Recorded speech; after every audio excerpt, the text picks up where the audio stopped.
నిన్న అసెంబ్లీలో ముఖ్యమంత్రి రేవంత్ రెడ్డి, ఉప ముఖ్యమంత్రి బట్టి విక్రమార్క ఇద్దరు కూడా తెలంగాణ ఆడబిడ్డ అయినటువంటి చేవెళ్ళ ఎమ్మెల్యే గారు అయినటువంటి సంత ఇంద్రారెడ్డి గారిని అవమానపరిచిన విధానం చాలా సిగ్గుసేటు.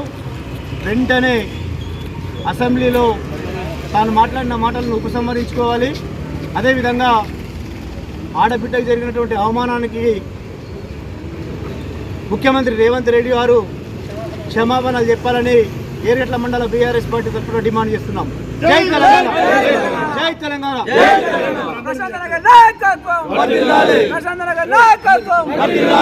వచ్చినప్పుడు గ్రూప్ ఫోటో